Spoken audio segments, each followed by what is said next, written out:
Selamat pagi, siang, sore, atau malam. Di sini kami kelompok 3 yang beranggotakan Asdi Indra Kurniawan NIM 67 2020 004, Valencia Vanessa NIM 67 2020 018, Rosalina Dia Handika NIM 67 2020 045, Ganesha Priyo Prasetyo NIM 67 2020 051, serta Rika Ratri Anggreni NIM 67 2020 058. Di kesempatan kali ini, kami kelompok 3 akan menjelaskan mengenai algoritma RC4. Pada topik kali ini, kita akan belajar mengenai latar belakang, rumusan masalah dan tujuan. Kemudian ada pengertian apa itu algoritma RC4 dan juga mekanisme dari algoritma RC4 tersebut. Kemudian akan mempelajari tentang kelebihan apa saja yang dimiliki oleh algoritma ini ketimbang algoritma-algoritma yang lain. Serta juga kita akan membahas mengenai kekurangan dari algoritma tersebut. Selanjutnya, pada topik kali ini kita juga akan belajar mengenai cara untuk mengenkripsi plaintext menjadi ciphertext dengan menggunakan algoritma RC4 nantinya. Disajikan juga penjelasan mengenai perhitungan dari algoritma tersebut. Yang terakhir, kita akan belajar mengimplementasikan algoritma tersebut ke dalam program Python. Jadi, nantinya akan dijelaskan mengenai bagaimana sih cara kita untuk menerapkan ke dalam bahasa coding.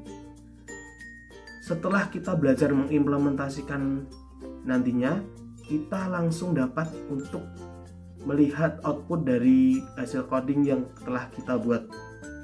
Nah, di slide selanjutnya, di latar belakang, di era globalisasi seperti saat ini, setiap manusia dengan mudah mendapatkan data ataupun berita yang diinginkan. Hal ini didukung dengan teknologi informasi dan komunikasi. Teknologi informasi dan komunikasi terus berkembang pesat dari tahun ke tahun. Oleh karena itu, diperlukan suatu sistem pengamanan data yang bertujuan untuk meningkatkan sebuah keamanan data yang berguna untuk melindungi data atau pesan agar tidak dapat dibaca oleh pihak yang tidak berwenang, dan juga mencegah pihak yang tidak berwenang untuk menyisipkan, menghapus, atau mengganti data yang dikirimkan.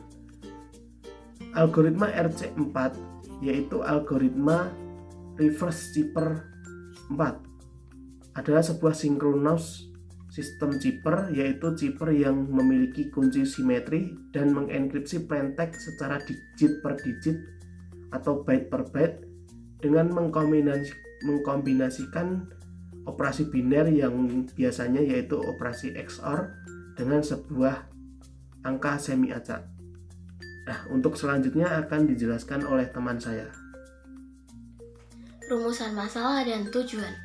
Rumusan masalah dari topik yang kita bahas kali ini adalah yang pertama, bagaimana kinerja algoritma RC4 dalam mengamankan data. Yang kedua, bagaimana cara merancang dan membuat program kriptografi menggunakan algoritma RC4. Tujuannya yaitu untuk mengetahui kinerja algoritma RC4 dalam mengamankan data dan merancang dan membuat program kriptografi menggunakan algoritma RC4.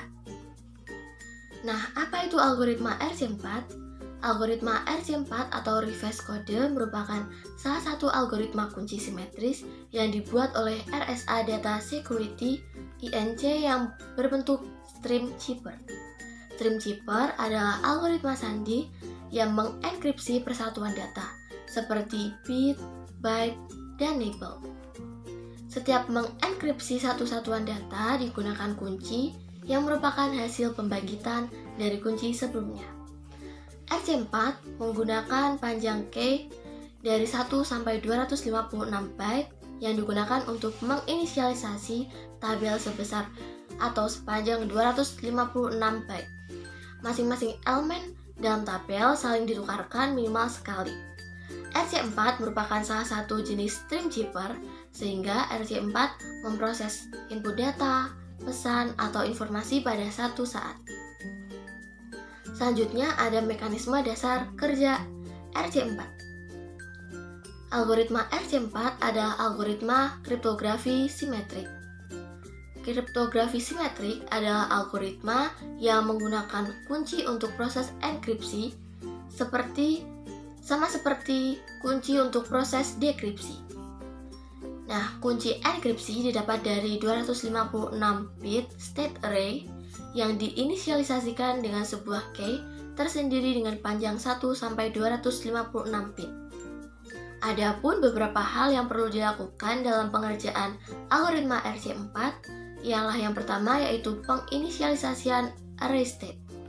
Dalam penginisialisasian array state terdapat dua state array yang harus diinisialisasi, yaitu S dan K.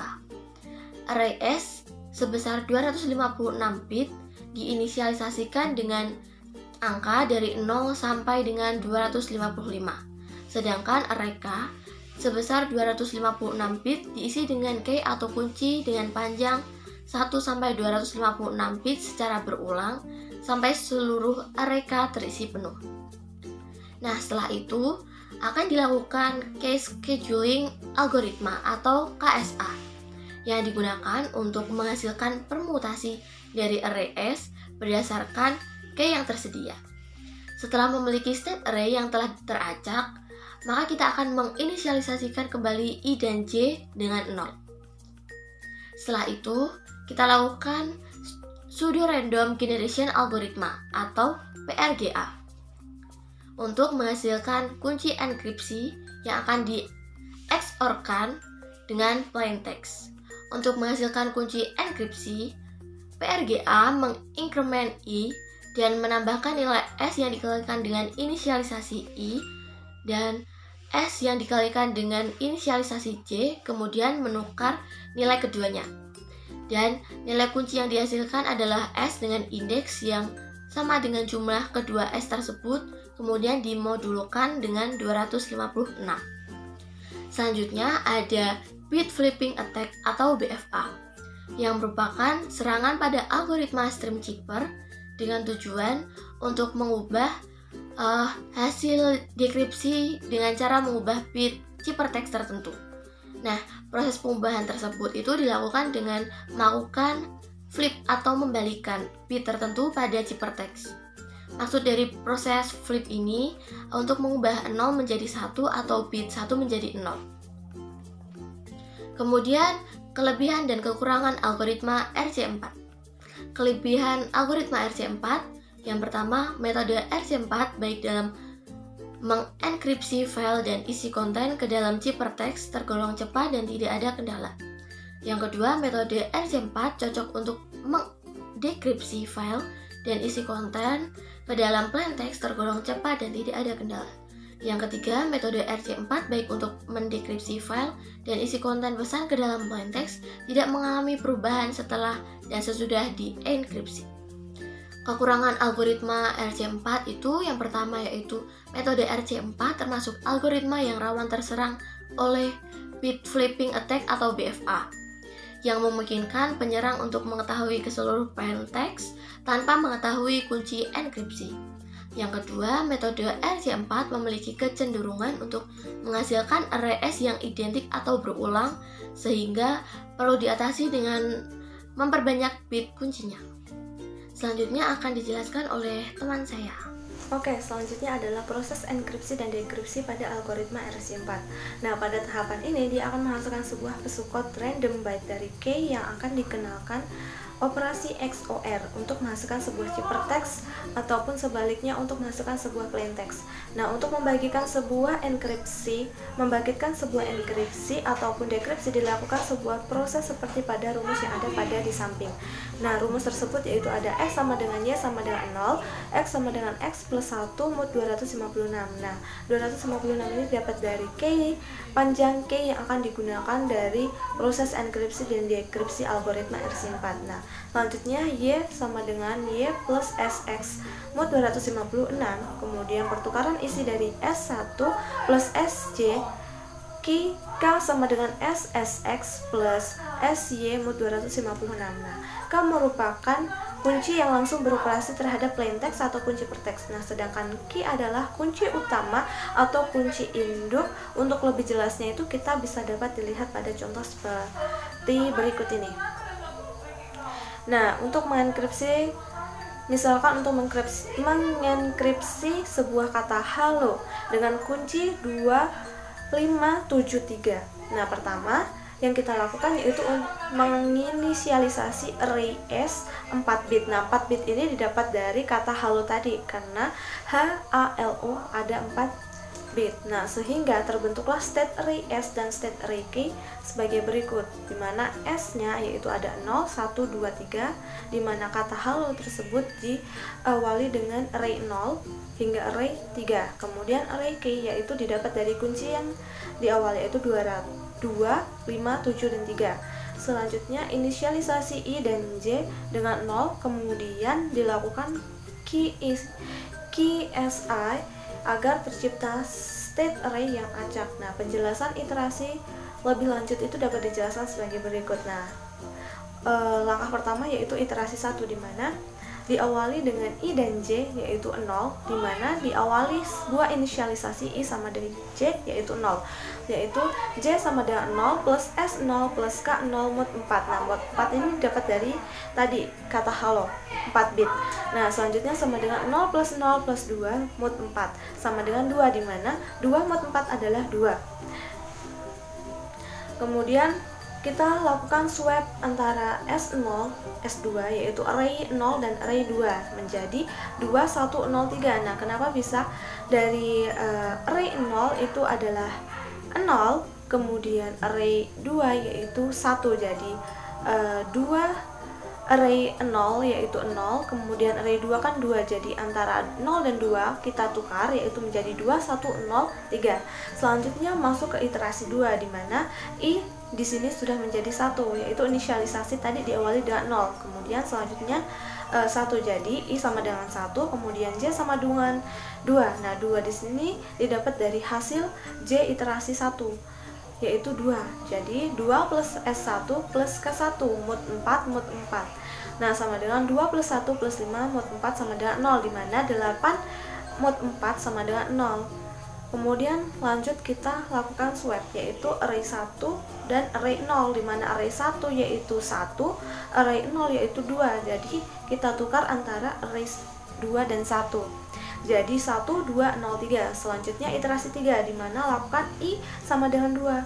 Setelah iterasi 2 yaitu I sama dengan 1, jadi iterasi 3 I sama dengan 2. Selanjutnya J sama dengan 0, karena J tadi hasil dari iterasi 2 hasilnya 0, maka 0 plus S2 plus K2 mod 4 sama dengan 0 plus 0 plus 7 mod 4 sama dengan 3. Dari 7 mod 4 adalah 7, hasil bagi dari 4 adalah 3. Jadi kemudian kita swap menjadi 2 dan 3. Array 2 yaitu 0, array 3 yaitu 3. Jadi 0 dan 3 kita lakukan pertukaran atau lakukan swap. Jadi hasilnya 1, 2, 3 dan 0.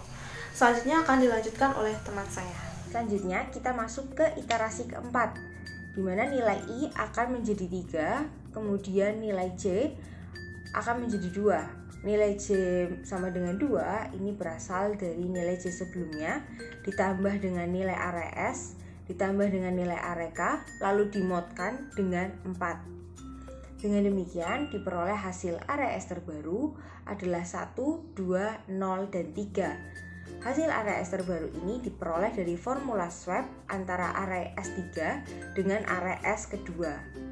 Setelah selesai melakukan proses KSA, maka hal yang harus dilakukan selanjutnya adalah proses PRGA yang dilakukan sebanyak 4 kali karena jumlah plain text yang dienkripsi totalnya ada 4 karakter. Langkah pertama, kita perlu menginisialisasikan nilai I dan J-nya terlebih dahulu. Nilai I dan J mula-mula adalah 0.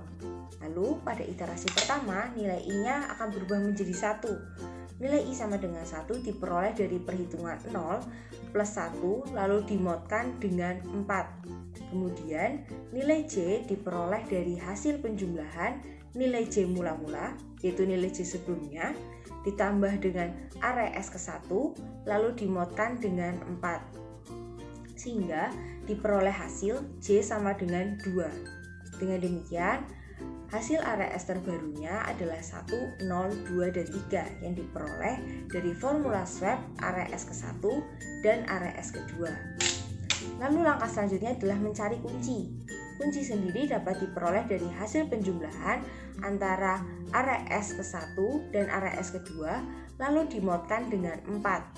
Hasil dari perhitungannya adalah 2. Lalu hasil perhitungan ini akan dikonversikan menjadi bilangan biner. 2 jika dibinarkan akan menjadi 0, 0, 0, 0, 0, 0, 1, 0. Lalu selanjutnya pada iterasi kedua, nilai I adalah 2.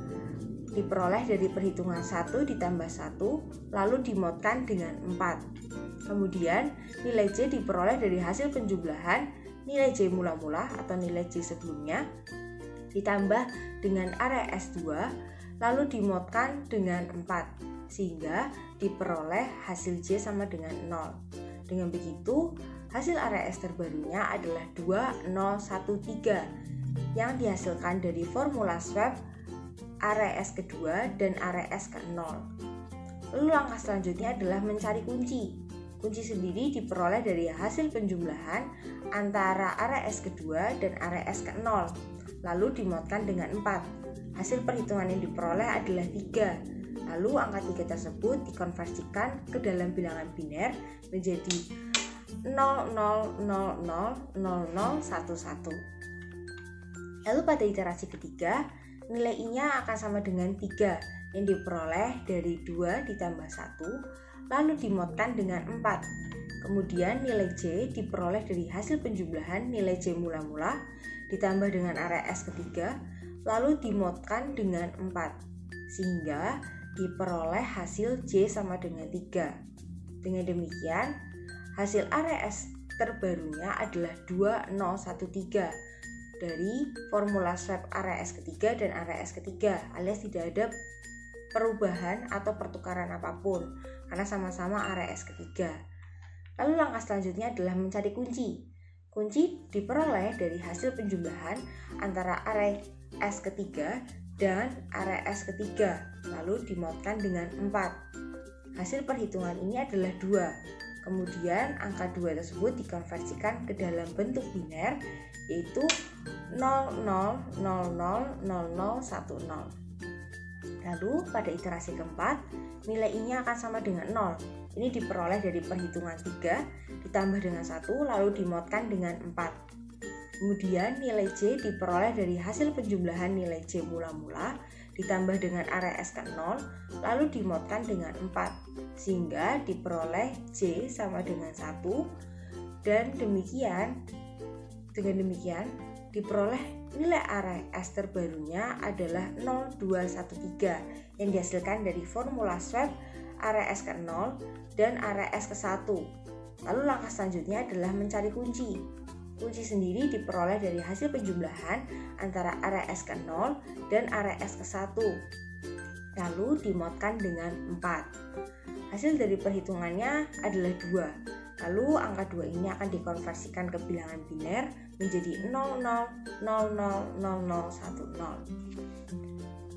Lalu next, setelah menemukan kunci untuk setiap karakternya, maka yang dilakukan selanjutnya adalah menerapkan operasi XOR di antara karakter plaintext dan karakter kunci yang telah kita temukan.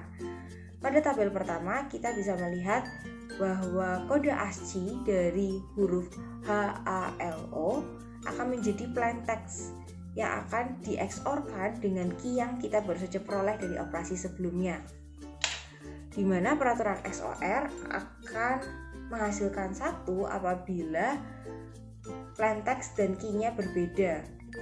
Semisal plaintextnya 0, key-nya 1, maka ciphertextnya adalah 1. Begitu juga sebaliknya, plaintextnya 1, key-nya 0, maka ciphertextnya juga 1. Namun apabila plaintext dan key-nya sama-sama 0 ataupun 1, maka hasilnya 0. Begitu peraturannya, sehingga pada konversi H, plaintextnya adalah 01001000, lalu dikenakan key 00000010, maka ciphertext yang dihasilkan adalah 01001010, yang apabila diterjemahkan ke dalam huruf akan menjadi huruf L. Demikian untuk huruf-huruf selanjutnya yaitu A, L, O juga mengalami proses yang sama. Kemudian untuk tabel ketiga, ini adalah proses XOR untuk mendeskripsikan. Jadi XOR-nya dari ciphertext kemudian di XOR-kan dengan key akan menghasilkan kembali plaintext hello. Demikian yang bisa saya sampaikan. Selanjutnya akan dijelaskan oleh teman saya. Oke, selanjutnya kita akan melanjutkan ke implementasi program pada codingannya. Di sini seperti yang dijelaskan di awal tadi, kelompok kami menggunakan codingan dengan bahasa Python. Di sini ada beberapa, di bagian atas ini ada beberapa codingan untuk penunjang untuk membantu dalam perhitungannya nanti. Kemudian di sini ada encoding, decoding, terus konversi teks dan lain-lain, dekorasi vektor, mengubah teks biasa ke dalam ASCII. Ini ada perhitungannya juga. Kemudian ada inisial S dan T vektor. Ini untuk S dan T, untuk K juga untuk kuncinya nanti. Kemudian ada daftar KS-nya.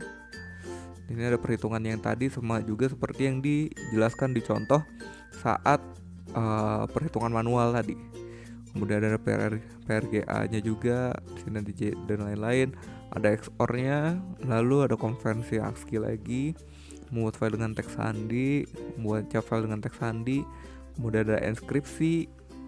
Ini ada enkripsinya untuk melakukan enkripsi, kemudian di sini ada dekripsinya untuk melakukan deskripsi, coding yang diperlukan. Kemudian di bawah ini ada main program ya, program yang akan dijalankan, program utama yang dijalankannya. Nah, untuk melihat bagaimana codingannya kita langsung saja untuk menjalankan programnya saja. Nah, tampilannya seperti ini. Jika kita ingin memilih melakukan enkripsi, kita ketik E kapital, karena di sini ini kita menggunakan if else, E kapital, D kapital dan lain-lain. Nah, kita untuk yang pertama kita melakukan enkripsi terlebih dahulu. Ini E, kemudian untuk kalimatnya kita menggunakan kalimat keamanan data saja. Oke. Lalu kita masukkan kunci yang akan digunakan untuk melakukan enkripsi. Kuncinya data. Lalu hasil enkripsinya udah keluar seperti ini, hasil enkripsinya. Nah, kita lanjutkan lagi untuk membalik hasil enkripsi ini, ciphertext ini kembali ke plaintext. Pilih D, terus masukkan ini, lalu data, masukkan kunci yang sama, maka akan hasilnya sama, keamanan data gitu. Kurang lebihnya seperti ini untuk program yang dijalankan. Nanti bisa dilihat dulu, bisa teman-teman pahami dulu untuk codingannya dan lain-lain. Mungkin ini juga bisa dicoba-coba juga untuk teman-teman yang lain. Siapa tahu kalian ada yang tertarik untuk menganalisis menggunakan code ini, menggunakan program dan algoritma RC4 ini. Jadi sekian dari kelompok kami. Ini saja, semoga materi yang dijelaskan ini dapat dipahami dan dapat dimengerti oleh teman-teman sekalian dan juga oleh Kak Vita. Akhir kata, jika ada salah ataupun yang lainnya, kami mohon maaf dan terima kasih untuk mendengarkan dan juga menonton video ini. Dadah.